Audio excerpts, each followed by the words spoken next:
Hello everyone, it's Shane Kanto, your Wasteland reviewer, and I'm here to review Virtually Heroes, and this is a video game-based fantasy sci-fi action comedy that is from director G.J.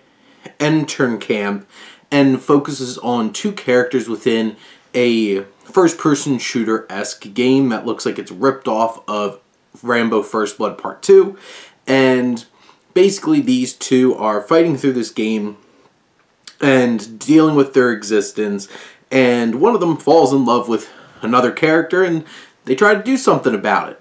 And this movie was made in 2013, went somewhere, and is finally getting released 10 years later.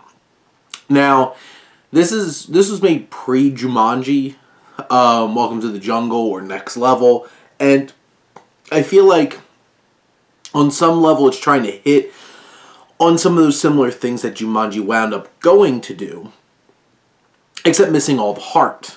I feel like if this was like a 10-minute short film that got its jokes out of the way, did the lampooning of like the first-person shooter aspect, and the ridiculousness of being able to just pull out any weapon out of nowhere, and all those jokes which are funny, condensed into one very specific little film, great.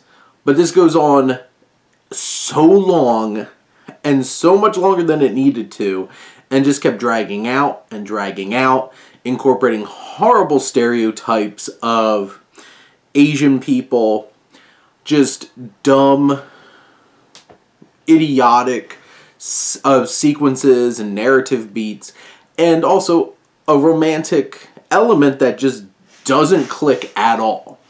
And these characters are so one-dimensional.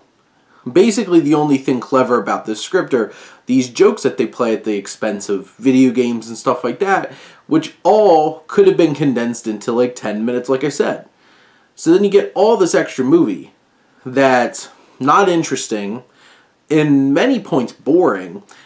If it weren't for the action, how absurd and over the top it was, this wouldn't be any fun either. It's one of those kinds of things where they had an idea and they ran with it and just stretched it way too thin. And then you throw in a random monk character played by Mark Hamill himself that just fell completely out of left field.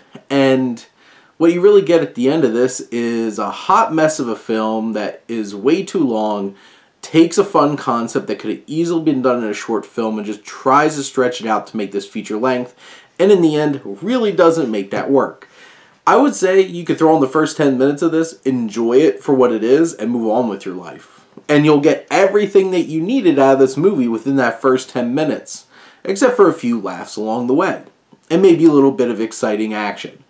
But in general, it doesn't offer much else, and it does not warrant this being a feature-length film. But those are my thoughts on Virtually Heroes. Let me know what you think, and let's talk some movies. But thank you as always for tuning in and supporting your Wasteland reviewer.